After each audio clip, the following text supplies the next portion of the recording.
माता की। आज का ये गरिमापूर्ण कार्यक्रम भारत के यशस्वी प्रधानमंत्री माननीय श्री नरेंद्र मोदी जी की उपस्थिति में अब प्रारंभ हो चुका है। जिन पलों की हम प्रतीक्षा कर रहे थे वे पल आ चुके हैं।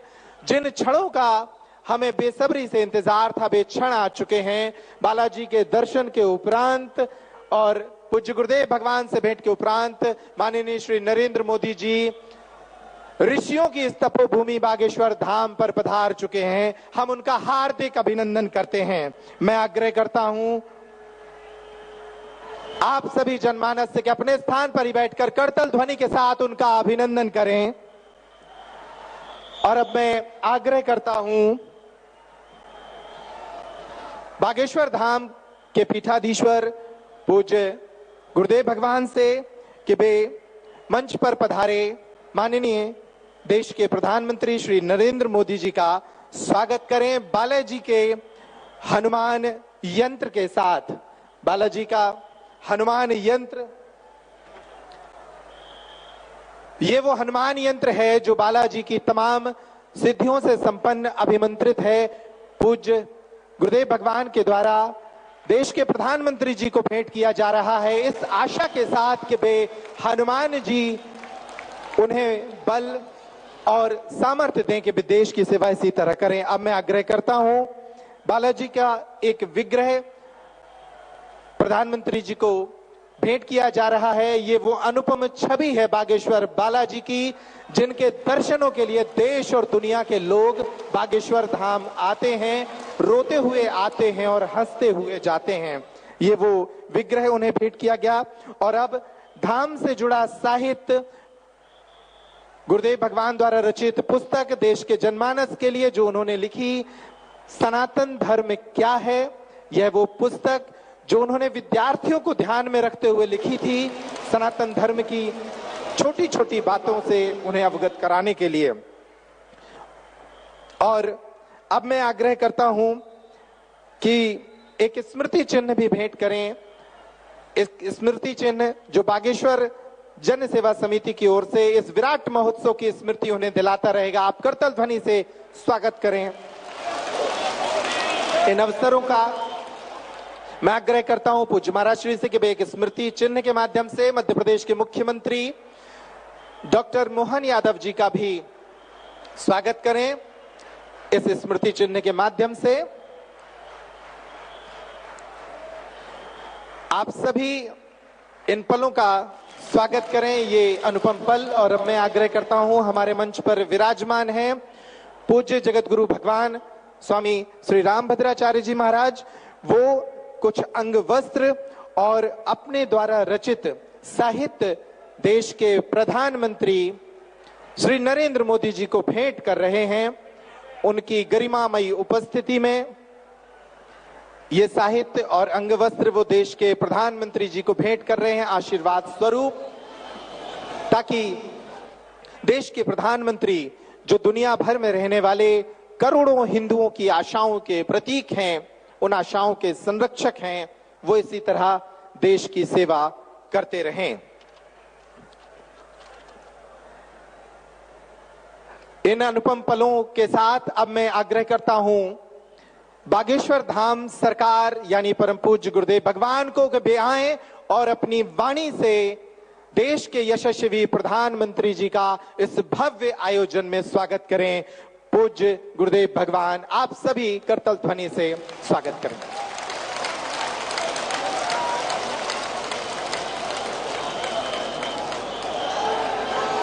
जय श्री राम।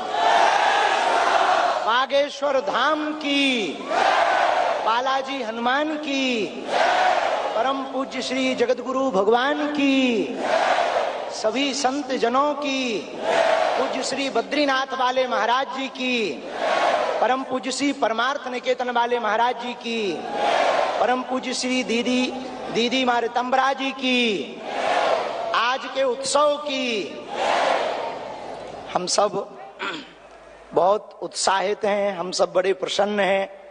आज पावन तीर्थ बागेश्वर धाम बुंदेलखंड की वो भूमि जो वीरों की भूमि है, हीरों की भूमि है, संतों की भूमि है, महंतों की भूमि है। और एक अनूठा पल बुंदेलखंड के इतिहास में आया है कि परम पूज्यपाद एक तरफ संत भगवान व्यासपीठ के महापुरुष विराजमान हैं, तो दूसरी तरफ विश्व के सबसे लोकप्रिय नेता, भारत के यशस्वी माननीय प्रधानमंत्री जी विराजमान। जोरदार ताली बजा करके हम सब पूरा बागेश्वर परिवार स्वागत करें। पीछे तक हम सब जोरदार ताली बजा करके आपका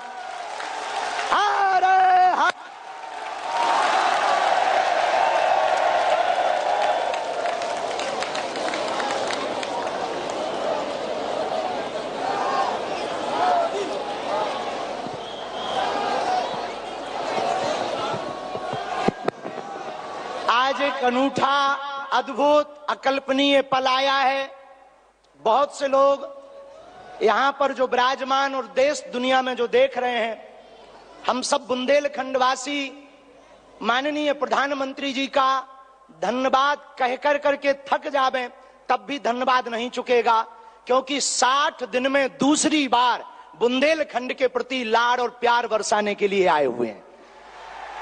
और वो प्रधानमंत्री जी जो अमेरिका में अगली पंक्ति में खड़े होकर के वहां के प्रधानमंत्री भी ट्रंप कहते हैं the great prime minister of India. तो अमेरिका में स्वागत पाकर अब एक छोटे से गांव गड़ा में आए हैं। ऐसे प्रधानमंत्री मिलना मुश्किल है जो गाय की बात करते, गंगा की बात करते, तो गरीबों की भी बात करते हैं। ऐसे प्रधानमंत्री जी मिलना बहुत कठिन है, जिनको जो दल से नहीं दिल से देश की सेवा करते हैं। ऐसे प्रधानमंत्री जी हम सबको मिले हैं कि हम बहुत गर्व के साथ कह सकते, दीदी मां भी विराजमान है, 500 साल की सनातनियों की लड़ाई को उन्होंने ऐसे जीत करके बता दिया। लोग कहते थे परंदा पर नहीं मारेगा, उन्होंने राम लला को भव्यता के साथ बैठा दिया। तो कुछ लोगों ने कहा कि भैया मंदिरों से क्या होगा, तो हमने जब अपना छोटा सा निमंत्रण माननीय प्रधानमंत्री जी को रखा कि हमारी सामर्थ्यता तो नहीं, गांव गड़ा है, छोटा सा स्थान है, बालाजी का स्थान है, हमारा निमंत्रण है, आपने बिना विलंब किए एक क्षण में कहा हम बनाते हैं और आते हैं। ये उदारता। हमें ये कहते हुए बहुत से लोग आज के बाद बहुत सी तरह तरह की बातें करेंगे, हमें उससे कोई फर्क नहीं पड़ता है। इसलिए फर्क नहीं पड़ता है कि हमने ऐसे प्रधानमंत्री को पाया है जो सरहद पर खड़े जवानों की बात करता है तो खेत में खड़े किसानों की बात करते हैं। हमने ऐसे प्रधानमंत्री को पाए हैं, हम सब ने, जो संतों की भी चर्चा करते हैं, महंतों की भी चर्चा करते हैं, और ऐसे प्रधानमंत्री को हमने पाया है जिनका विजन और मिशन 2037 तक भारत को विकसित राष्ट्र के रूप में देखना चाहते हैं। आज एक नवाचार इस विकसित भारत में होने जा रहा। बुंदेलखंड की धरती से हमारे प्रियजनों, बागेश्वर धाम, पूरे भारत के लोगों, अभी तक अस्पतालों में मंदिर थे, अब मंदिर में अस्पताल होगा। और पूरे बुंदेलखंड के लिए ये सबसे बड़ा उपहार है, सबसे बड़ा वरदान है। आप जब से प्रधानमंत्री पद पर आसीन हुए श्री मोदी जी, तब से पाकिस्तान वाले भी कह रहे हैं कि हमें भी वापस मिला लो। ऐसी विकास की गति से भारत बढ़ रहा है, ऐसी गति से अपना देश चल रहा है।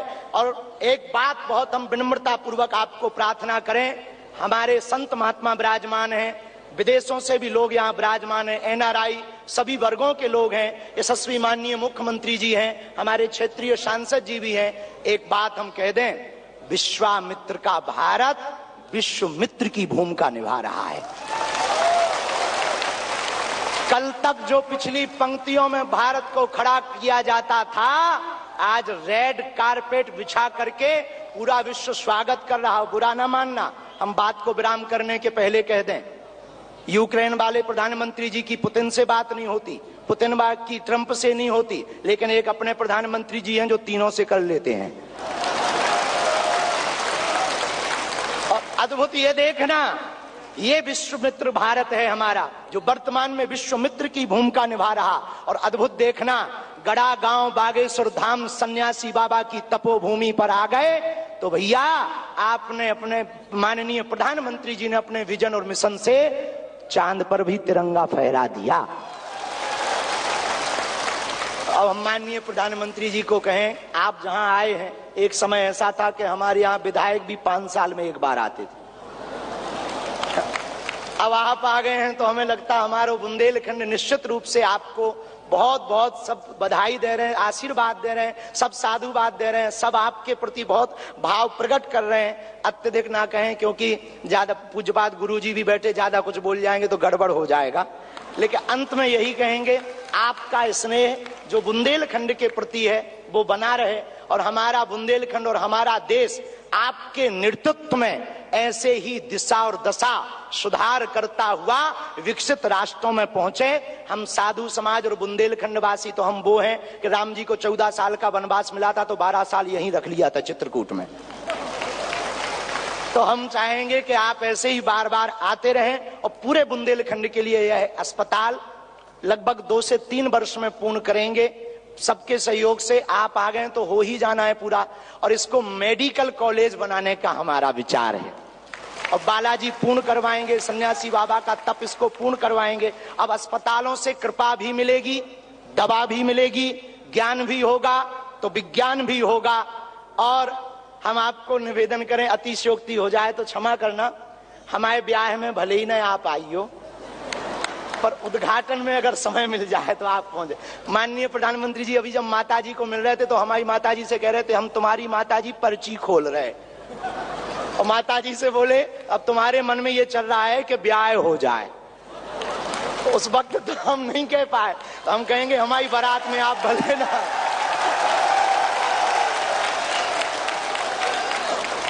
और हमने जब माताजी के प्रति आपका भाव देखा, सॉल लाए माताजी के लिए और हमें मिला संदेशा कि 5 मिनट हम माताजी को मिले। हम माताजी का जैसे ही भाव माताजी के प्रति देखा, हमने वहीं बैठे बैठे प्रण लिया कि माननीय प्रधानमंत्री जी की माताजी के नाम से इस अस्पताल में एक वार्ड बनाया जाएगा। हमारे मन में ये आया और बस यही कहेंगे, हम तो कुछ जानते नहीं हैं, ज्यादा पढ़े लिखे भी नहीं, अंत में यही कहेंगे आप स्वस्थ रहें और आप ऐसे ही सत्ता में रहें ताकि भारत ऐसे ही विकास करता रहे। हरे हरे बागेश्वर धाम की, सन्यासी बाबा की, दादा गुरु जी की। और भैया जी को आज के कार्यक्रम से बुरो लगे उठटरी बराबर। इसी के साथ में जय श्री राम।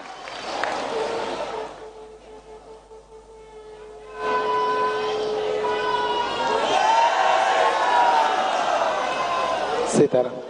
हम सभी का मन हर्षित है, निश्चित रूप से यह अद्भुत क्षण है। और जिस तरह से देश के प्रधानमंत्री जी ने इस छोटे से गांव में आकर बुंदेलखंड का, पूरे मध्य प्रदेश का मान बढ़ाया है, निश्चित रूप से मध्य प्रदेश के मुख्यमंत्री भी हर्षित होंगे। मैं आमंत्रित करता हूं मध्य प्रदेश के मुख्यमंत्री डॉक्टर मोहन यादव जी को कि वे भी इस अनुपम क्षण पर अपना उद्बोधन हम सभी को प्रदान करें। डॉक्टर मोहन यादव जी।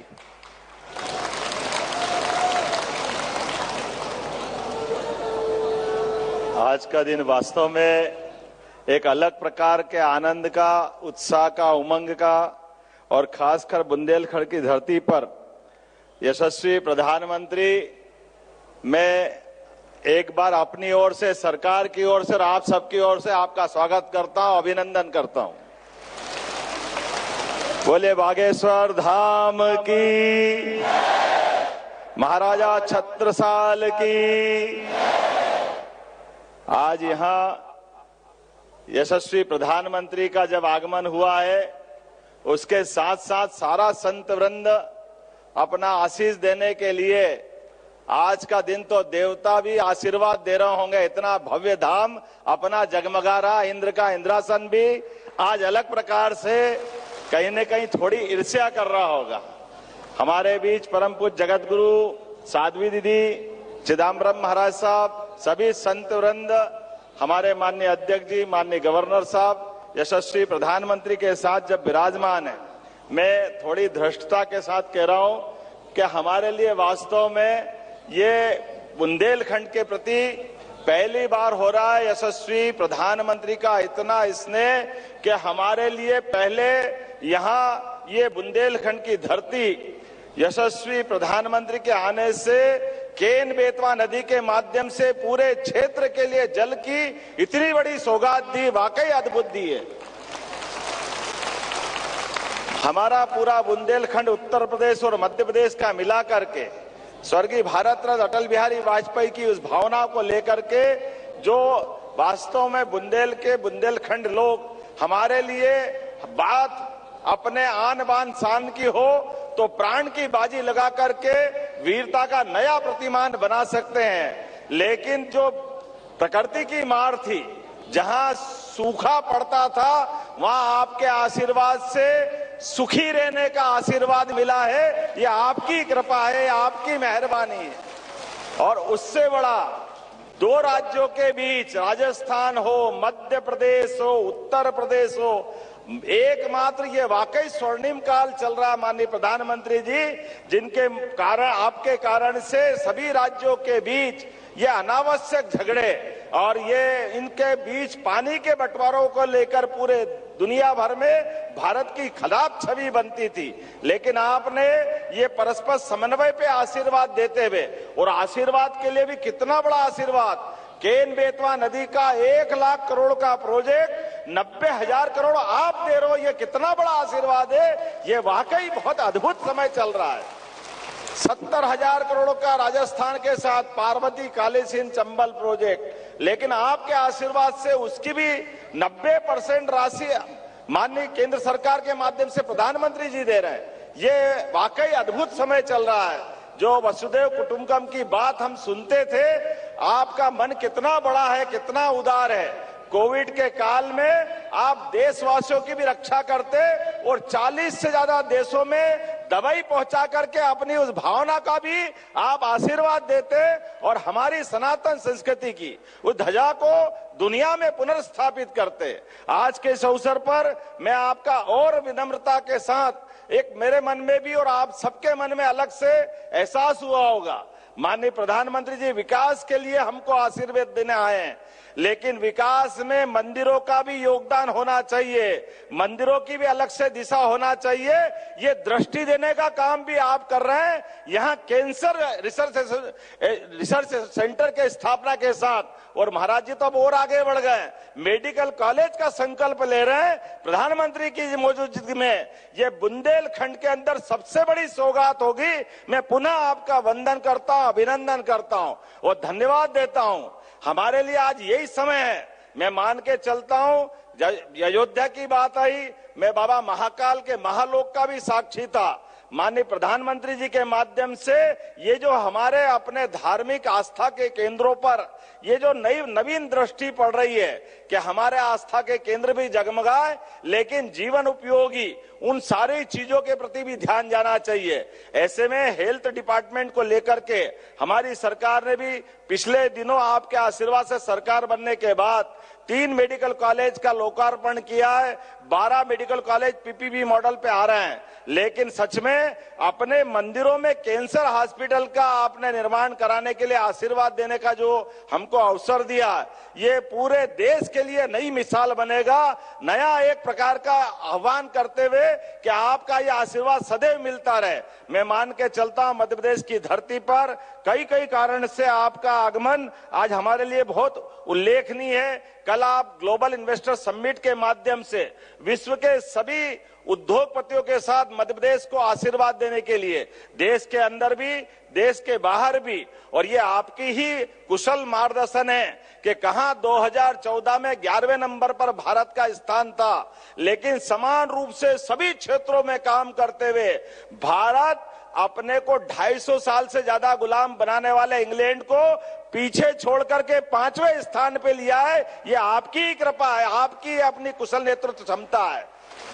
और निश्चित रूप से आपके नेतृत्व में अब जर्मनी और जापान भी ज्यादा देर नहीं लगेगी। आप सभी क्षेत्रों में जिस प्रकार से आशीर्वाद दे रहे हैं, मैं आपका पुनः वंदन करता हूं, अभिनंदन करता हूं और उम्मीद करता हूं कि आपका आशीर्वाद इसी प्रकार से मध्य प्रदेश को मिलता रहेगा। एक बार फिर मैं बागेश्वर धाम के महाराज जी को भी बधाई देता हूं, जिन्होंने मंदिर का काम आधा छोड़ करके पहले कैंसर हॉस्पिटल का काम हाथ में लिया है। मैं आपको भी बधाई देता हूं महाराज जी। आज का यही समय है जिसको माननीय प्रधानमंत्री जी के शब्दों में यही समय है, सही समय है। इससे अच्छा क्या समय हो सकता है? नेक काम को तुरंत करते हुए जो आपने अद्भुत एक नया संकल्प लिया है, हम सब आपके उस संकल्प के साथ रहेंगे। मैं पुनः महाराज जी का भी अभिनंदन करता हूं, जगत गुरु जी का भी प्रणाम करता हूं, सारे संत वृंद का प्रणाम करते हुए यशस्वी प्रधानमंत्री को पुनः धन्यवाद देता हूं। आपका ऐसा स्नेह मिलता रहे ताकि प्रगति के काम समान रूप से ऐसे हम चलाते रहें। बोलिए बागेश्वर धाम की, बोलिए बागेश्वर धाम की। और अब वह क्षण आ गया है जब देश के यशस्वी प्रधानमंत्री जी साधना से संपन्न इस धरती को मानव उपयोगी साधनों से संपन्न करने की शुरुआत करने जा रहे हैं। मैं आग्रह करता हूं, वे डिजिटल शिलान्यास के लिए उन्हें एक रिमोट उपलब्ध कराया जाएगा। वे इस रिमोट के माध्यम से आपकी जो स्क्रीन है, जो मंच की एलईडी है, उस पर एक डिजिटल शिलान्यास होगा। आप सभी उस कैंसर अस्पताल की एक छोटी सी फिल्म को भी देखेंगे, उस शिला को भी देखेंगे, और इसके साथ ही वो जो पूरा अस्पताल की जो परिकल्पना है वो आपके सामने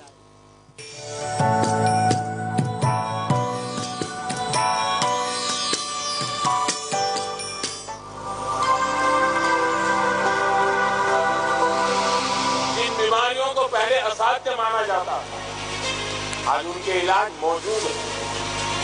दुनिया ट्रीटमेंट के साथ ही वेलनेस को महत्व दे रही है।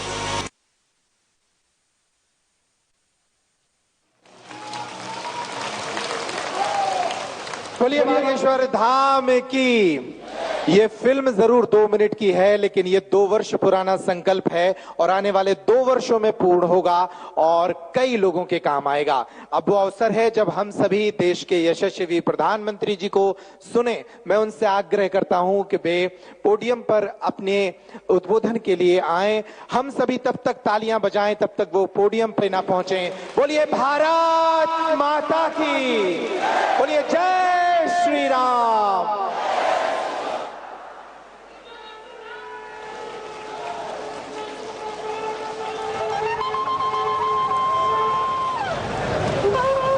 भैया हराओ बोलो, मतंगेश्वर भगवान की, बागेश्वर धाम की जय, जटाशंकर धाम की। अपुन औरण खां मोरी तरफ से 2 ही हाथ जोड़ के राम राम जो। कार्यक्रम में उपस्थित मध्य प्रदेश के गवर्नर श्री मंगू भाई पटेल, मुख्यमंत्री भाई मोहन यादव जी, जगत गुरु पूज्य रामभद्राचार्य जी, बागेश्वर धाम के पीठाधीश्वर श्री धरेंद्र शास्त्री जी, दीदी मां साध्वी ऋतंबरा जी, स्वामी चिदानंद सरस्वती जी, महंत श्री बालक योगेश्वर दास जी, इसी क्षेत्र के सांसद विष्णुदेव शर्मा जी, अन्य महानुभाव और प्यारे भाई और बहनों, बहुत ही कम दिनों में मुझे दूसरी बार वीरों की इस धरती बुंदेलखंड आने का सौभाग्य मिला है।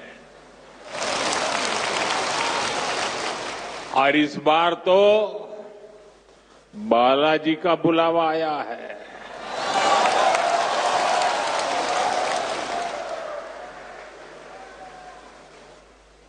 ये हनुमान जी की कृपा है कि आस्था का ये केंद्र अब आरोग्य का केंद्र भी बनने जा रहा है। अभी मैंने यहां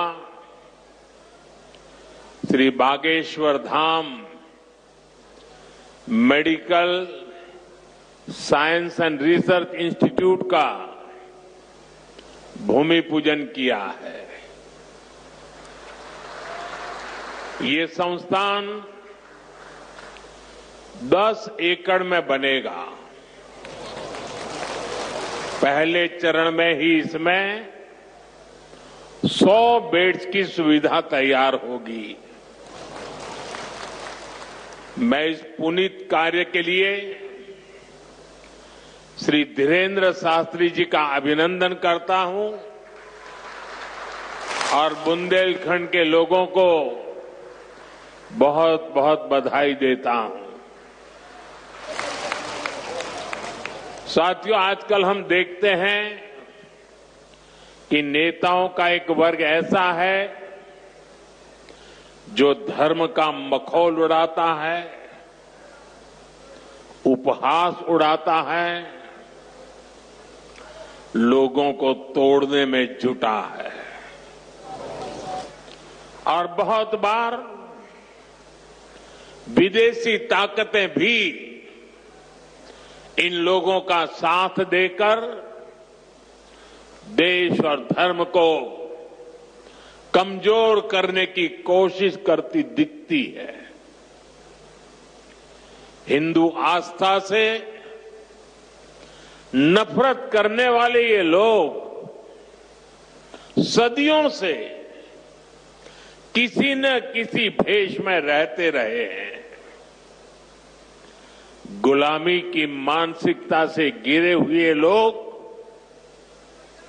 हमारे मत, मान्यताओं और मंदिरों पर, हमारे संत, संस्कृति और सिद्धांतों पर हमला करते रहते हैं। ये लोग हमारे पर्व, परंपराओं और प्रथाओं को गाली देते हैं।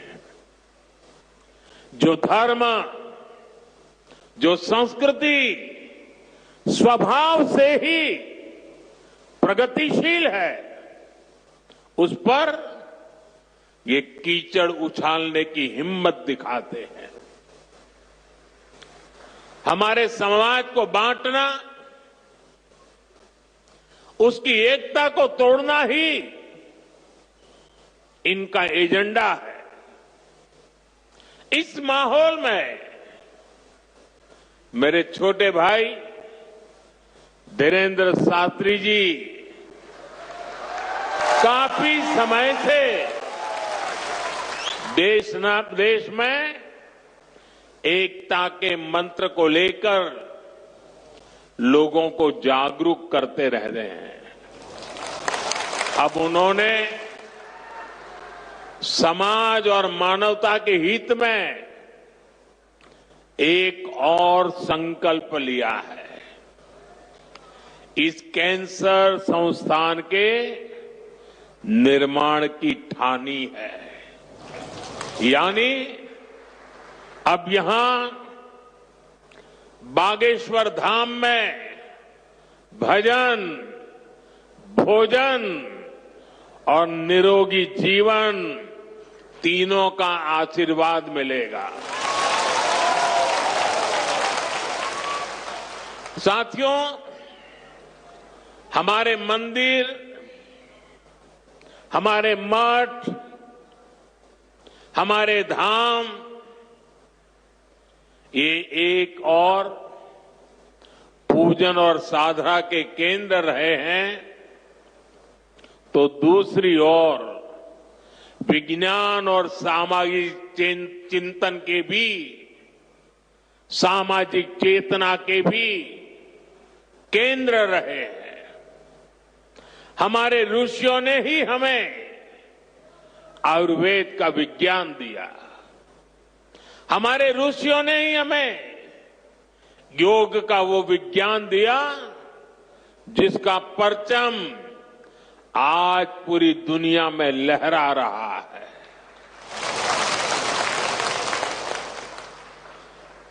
हमारी तो मान्यता ही है,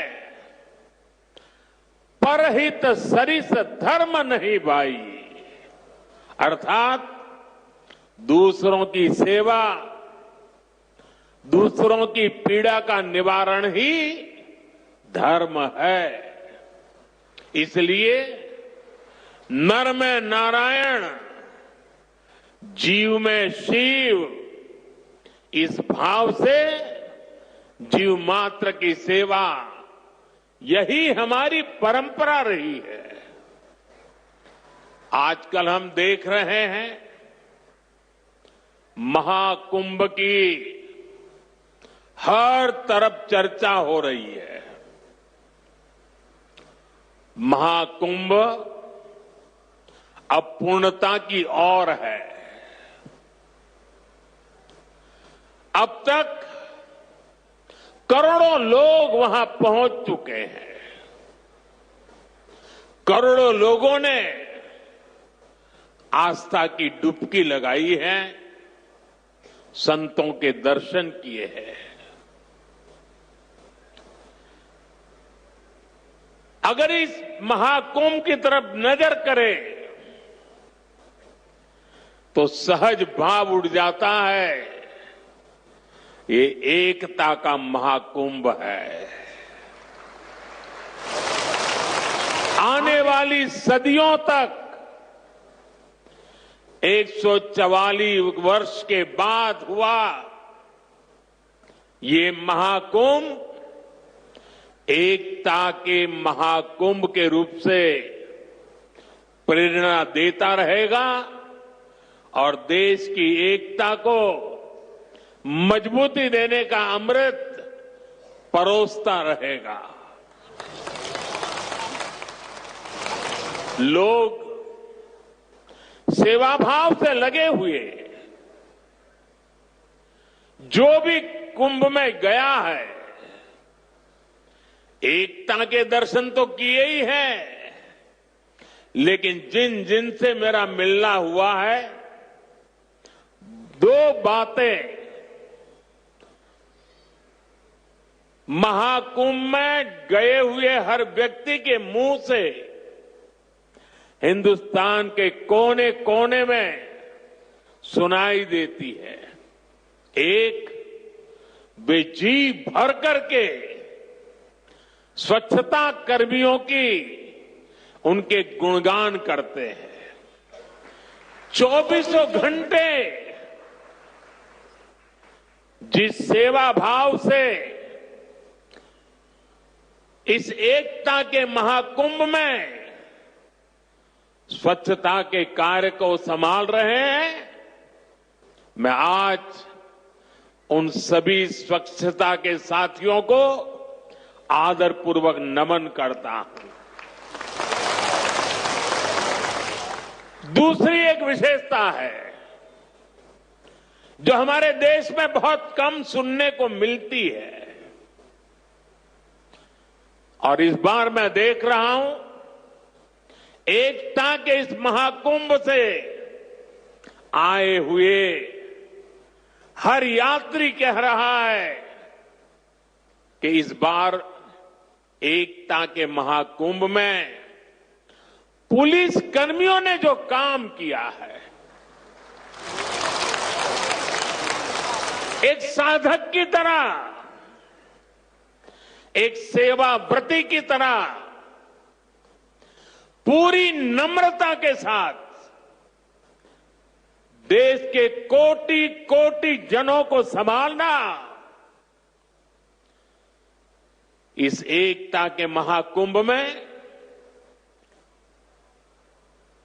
जिन पुलिस कर्मियों ने देश के लोगों का दिल जीत लिया है, वे भी बधाई के पात्र है। लेकिन भाइयों बहनों, प्रयागराज के इसी महाकुंभ में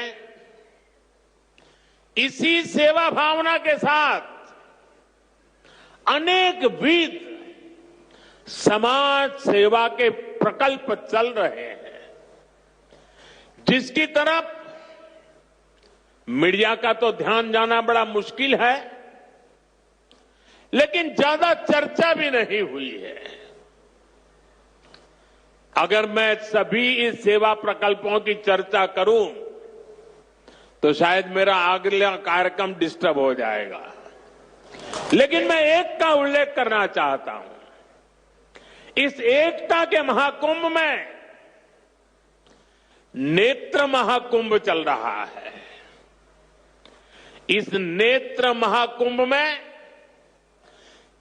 देश के कोने कोने से आए हुए यात्री, गरीब परिवारों से आए हुए लोग, उनकी आंखों की जांच होती है, मुफ्त में होती है।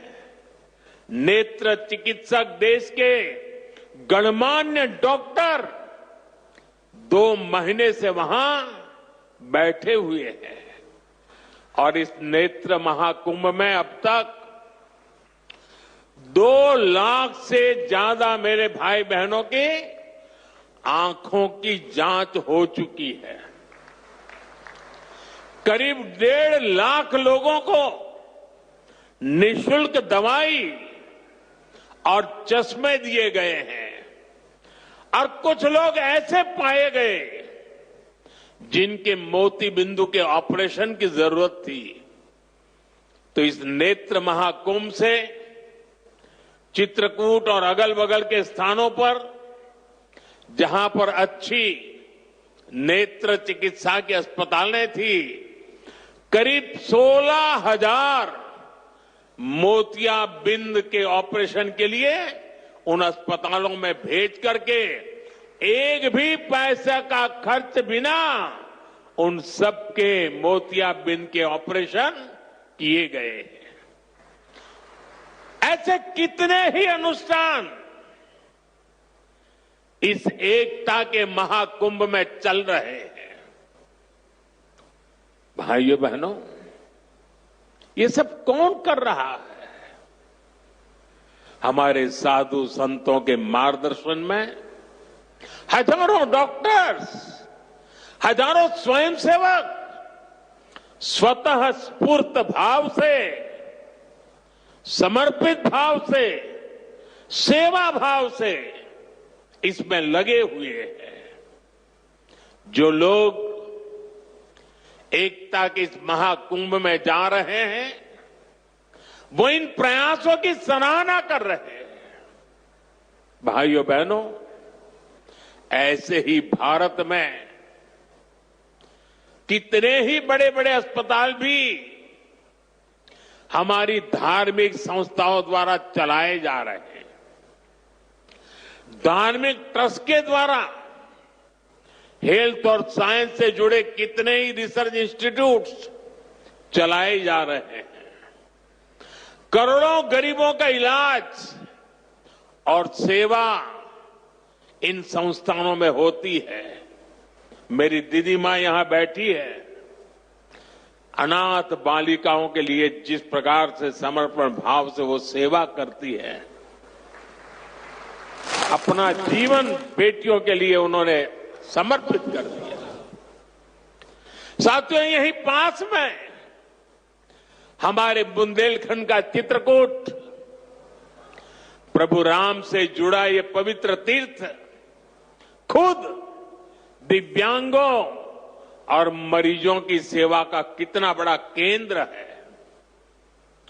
मुझे खुशी है इस गौरवशाली परंपरा में बागेश्वर धाम के रूप में एक और नया अध्याय जुड़ने जा रहा है। अब बागेश्वर धाम में आरोग्य का आशीर्वाद भी मिलेगा। मुझे बताया गया है यहां 2 दिन बाद महाशिवरात्रि के दिन 251 बेटियों के सामूहिक विवाह महोत्सव का भी आयोजन होगा। मैं इस पुण्य कार्य के लिए भी बागेश्वर धाम की सराहना करता हूं। मैं सभी नवविवाहिता दंपतियों को, मेरी बेटियों को सुंदर और सुखी जीवन के लिए अग्रिम बधाई देता हूं, हृदय से आशीर्वाद देता हूं। साथियों, हमारे शास्त्रों में कहा गया है, शरीर माध्यम खलु धर्म साधनम, अर्थात हमारा शरीर, हमारा स्वास्थ्य ही हमारे धर्म, हमारे सुख और हमारी सफलता का सबसे बड़ा साधन है। इसलिए जब देश ने मुझे सेवा का अवसर दिया तो मैंने सबका साथ सबका विकास के मंत्र को सरकार का संकल्प बनाया और सबका साथ सबका विकास के इस संकल्प का भी एक बड़ा आधार है सबका इलाज, सबको आरोग्य। इस विजन को पूरा करने के लिए हम अलग अलग स्तर पर फोकस कर रहे हैं। हमारा फोकस है बीमारी से बचाव पर। आप मुझे बताइए, यहां स्वच्छ भारत अभियान के तहत टॉयलेट, शौचालय हर गांव में बने हैं कि नहीं बने हैं? इससे आपकी मदद हुई कि नहीं हुई? आपको पता है, शौचालय बनने से एक और फायदा हुआ है। शौचालय बने हैं तो गंदगी से होने वाली बीमारियां भी कम हुई है। एक स्टडी कहती है, जिन घरों में शौचालय बने हैं वहां हजारों रुपये बीमारी पर खर्च होने से बचे हैं। साथियों, 2014 में हमारी सरकार आने से पहले हालात ये थी कि देश में गरीब जितना बीमारी से नहीं डरता था, उससे ज्यादा डर उसे इलाज के खर्च से लगता था। अगर परिवार में कोई एक व्यक्ति भी गंभीर बीमारी का शिकार हो जाए तो पूरा परिवार संकट में आ जाता था। मैं भी आप सबकी तरह गरीब परिवार से निकला हूं। मैंने भी इन तकलीफों को देखा है और इसलिए मैंने संकल्प किया है, मैं इलाज का खर्च कम करूंगा और आपकी जेब में ज्यादा से ज्यादा पैसे बचाऊंगा। मैं आपको बार बार हमारी सरकार की कुछ योजना, कल्याणकारी योजनाओं की जानकारी देता रहता हूं ताकि एक भी जरूरतमंद योजनाओं से छूटे नहीं। इसलिए मैं कई जरूरी बातें आज फिर यहां दोहरा रहा हूं और मैं आशा करता हूं आप इसे याद भी रखेंगे और अपने परिचितों को जरा बताएंगे भी। बताएंगे ना? पक्का बताएंगे? ये भी सेवा का ही काम है। इलाज के खर्च का बोझ कम होना चाहिए कि नहीं होना चाहिए? इसलिए मैंने हर गरीब के मुफ्त इलाज की व्यवस्था कर दी है। 5 लाख तक का इलाज बिना किसी खर्च के किसी बेटे को अपने मां बाप के इलाज के लिए 5 लाख रुपए तक खर्च नहीं करना पड़ेगा। ये दिल्ली में आपका जो बेटा बैठा है ना, वो काम वो करेगा। लेकिन इसके लिए आपको आयुष्मान कार्ड बनवाना है। मुझे आशा है कि यहां बहुत सारे लोग होंगे जिनका आयुष्मान कार्ड जरूर बना होगा। जिनका नहीं बना है वो भी जल्दी से बनवा ले। और मैं मुख्यमंत्री जी को भी कहूंगा कि इस काम को, इस क्षेत्र में अगर कोई छूट गए हो तो तेजी से इसको आगे बढ़ाया जाए। साथियों, एक और बात आज आपको याद रखनी है। अब गरीब, अमीर, मध्यम वर्ग, कोई भी परिवार हो, परिवार में 70 साल से अधिक उम्र के सभी बुजुर्गों के लिए भी मुफ्त इलाज के लिए आयुष्मान कार्ड बन रहे हैं।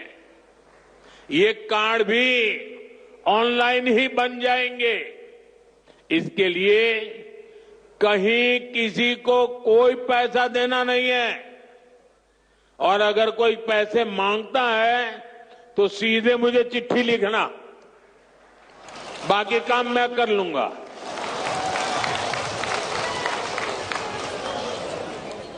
अगर कोई पैसा मांगता है तो क्या करेंगे आप? लिखेंगे? मैं इन संत महात्माओं को भी कहता हूं कि आप भी जरा आयुष्मान कार्ड का प्रबंध कर दीजिए, ताकि आपको कभी बीमारी में मुझे सेवा करने का मौका मिले। आपको तो बीमारी आने वाली नहीं है, लेकिन अगर कहीं आ जाए तो। भाइयों बहनों, कई बार इलाज के लिए अस्पताल में भर्ती होने की जरूरत नहीं पड़ती है। डॉक्टर की लिखी दवाई घर पर ही खानी पड़ती है। ऐसे में मेडिकल स्टोर से सस्ती दवाई मिले, मैंने इसका भी इंतजाम किया है।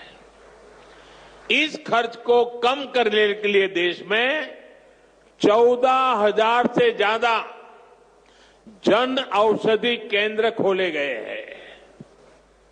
और ये जन औषधि केंद्र ऐसे हैं कि जो दवाई बाजार में 100 रुपये में मिलती है, जन औषधि केंद्र में वही दवाई सिर्फ 15, 20, 25 रुपये में मिल जाती है। अब आपका पैसा बचेगा कि नहीं बचेगा? तो आपको जन औषधि केंद्र से दवाई लेनी चाहिए कि नहीं लेनी चाहिए? दूसरी एक बात मैं करना चाहता हूं। आजकल बहुत बार खबरें आती हैं, गांव-गांव किडनी की भी बीमारी काफी फैल रही है। अब किडनी की बीमारी जब बढ़ जाती है तो लगातार डायलिसिस करानी पड़ती है, नियमित रूप से करानी पड़ती है, दूर दूर जाना पड़ता है, खर्चा बहुत लगता है। आपकी ये मुसीबत कम हो, इसलिए हमने देश के 700 से ज्यादा जिलों में 1,500 से ज्यादा डायलिसिस सेंटर खोले हैं। यहां मुफ्त डायलिसिस की सुविधा भी उपलब्ध है। सरकार की इन सब योजनाओं की जानकारी आपको भी होनी चाहिए और आपको अपने परिचितों में भी सबको बताना चाहिए। तो मेरा इतना काम करोगे? जरा सब हाथ ऊपर करके बताइए, करोगे? आपको पुण्य मिलेगा। ये सेवा का काम है। साथियों, बागेश्वर धाम में कैंसर मरीजों के लिए इतना बड़ा अस्पताल खुलने जा रहा है। क्योंकि कैंसर अब हर जगह बड़ी परेशानी बन रहा है। इसलिए आज सरकार, समाज, संत सब कैंसर के खिलाफ लड़ाई में मिलकर प्रयास कर रहे हैं। भाइयों बहनों, मुझे पता है गांव में अगर किसी को कैंसर हो जाए तो उससे लड़ना कितना मुश्किल होता है। पहले तो बहुत दिनों तक पता ही नहीं चलता कि कैंसर हुआ है। बुखार और दर्द की घरेलू दवाएं ही आमतौर पर लोग लेते रहते हैं और कुछ लोग तो पूजा जाप में चले जाते हैं, किसी तांत्रिकों के हाथ में फंस जाते हैं। जब तकलीफ बहुत बढ़ जाती है या गांठ दिखने लगती है तब जाकर बाहर दिखाते हैं, तब पता चलता है कि कैंसर हुआ है। और कैंसर का नाम सुनते ही पूरे घर में मातम छा जाता है, सब कोई घबरा जाता है, सारे सपने चूर चूर हो जाते हैं और ये भी समझ नहीं आता कि कहां जाना है, कहां इलाज कराना है। ज्यादातर लोगों को दिल्ली मुंबई का ही पता होता है। इसलिए हमारी सरकार इन सब तकलीफों के समाधान में लगी है। इस साल जो बजट आया है उसमें भी कैंसर से लड़ने के लिए कई सारी घोषणाएं की गई है और मोदी ने तय किया है कि कैंसर की दवाओं को और सस्ता किया जाएगा। अगले 3 साल में देश के हर जिले में कैंसर डे केयर सेंटर खोले जाएंगे। डे केयर सेंटर में जांच भी होगी और आराम करने की सुविधा भी होगी। आपके पड़ोस में ही जो जिला अस्पताल है, चिकित्सा केंद्र हैं, वहां कैंसर क्लिनिक भी खोले जा रहे हैं। लेकिन भाइयों बहनों, आपको मेरी एक बात अच्छी लगे या बुरी लगे, लेकिन इसको कुछ करना ही पड़ेगा। याद रखना और जीवन में लागू करना। कैंसर से सुरक्षा के लिए आपको भी सावधान और जागरूक होना पड़ेगा। सबसे पहली सावधानी ये है कि समय से कैंसर की पड़ताल, क्योंकि एक बार कैंसर फैल गया तो उसे हराना उतना ही मुश्किल हो जाता है। इसलिए हम 30 साल से ज्यादा उम्र के सभी लोगों की जांच के लिए एक अभियान चला रहे हैं। आप सबको इस अभियान का फायदा उठाना चाहिए, हिस्सा बनना चाहिए। लापरवाही नहीं करनी है। थोड़ी सी भी जो शंका हो तो कैंसर की तुरंत जांच करवानी है। एक और बात, कैंसर को लेकर सही जानकारी भी बहुत जरूरी है। ये कैंसर किसी को छूने से नहीं होता है। ये छुआछूत की बीमारी नहीं है। ये छूने से नहीं फैलती है। कैंसर का खतरा बीड़ी, सिगरेट, गुटखा, तंबाकू और मसाले से बढ़ता है। ये माताएं बहनें ज्यादा खुश हो रही है मेरी बात सुन के।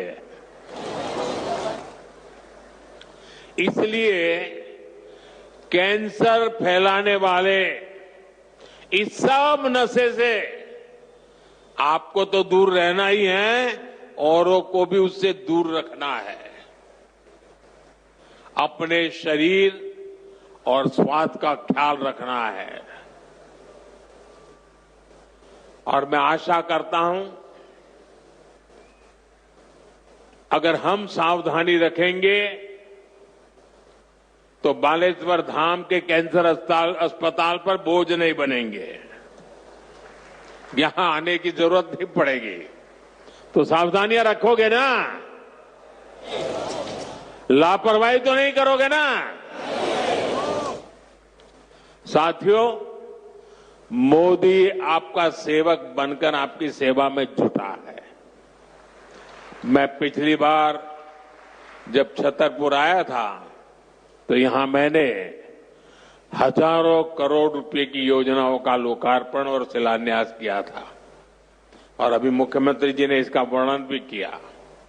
आपको ध्यान होगा इनमें 45,000 करोड़ रुपए की केन बेतवा लिंक परियोजना भी थी। ये परियोजना कितने दशकों से लटकी हुई थी, कितनी सरकारें आई चली गई, हर पार्टी के नेता भी बुंदेलखंड आते थे, लेकिन यहां पानी की किल्लत बढ़ती ही चली गई।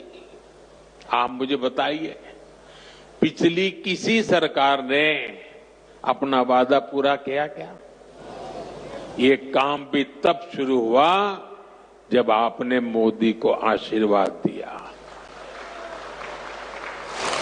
पीने का पानी और उसका संकट दूर करने के लिए भी तेजी से काम हो रहा है। जल जीवन मिशन यानी हर घर जल परियोजना के तहत बुंदेलखंड के गांव-गांव में पाइप से पानी पहुंचाया जा रहा है।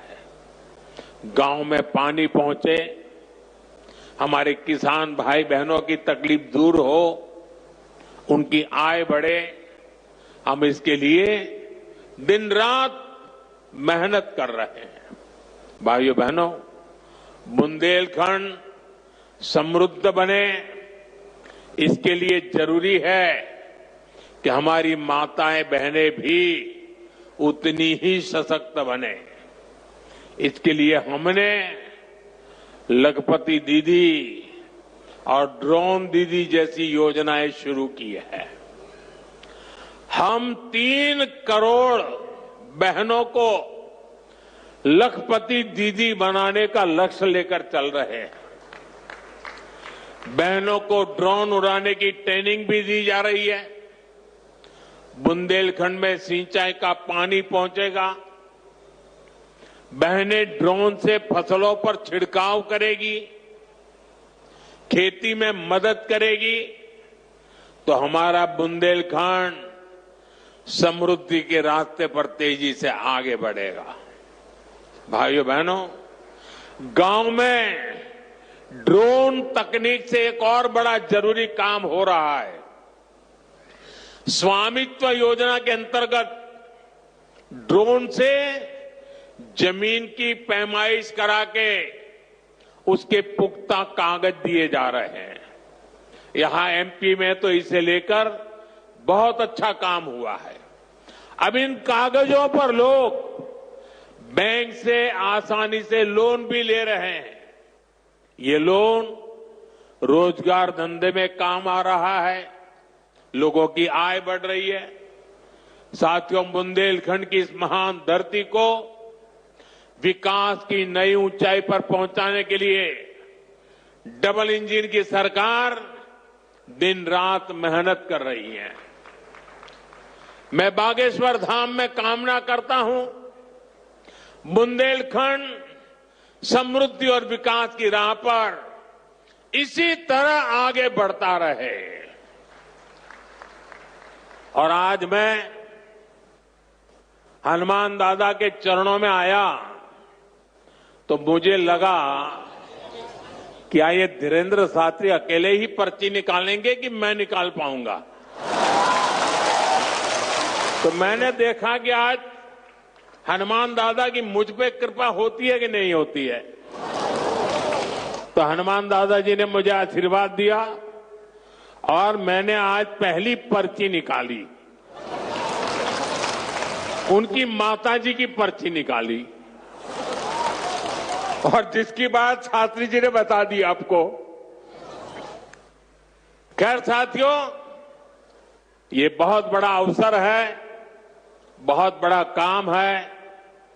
संकल्प बड़ा हो, संतों के आशीर्वाद हो, प्रभु की कृपा हो, तो समय सीमा में सब पूर्ण होता है।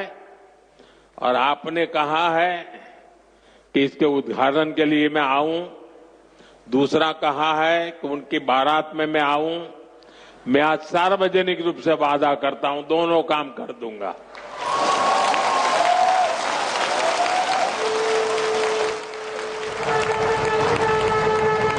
आप सभी को एक बार फिर मेरी बहुत बहुत शुभकामनाएं, बहुत बहुत धन्यवाद।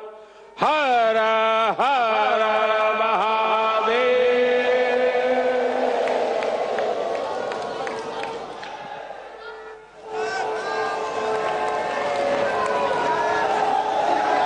ये नारे रुकने नहीं चाहिए।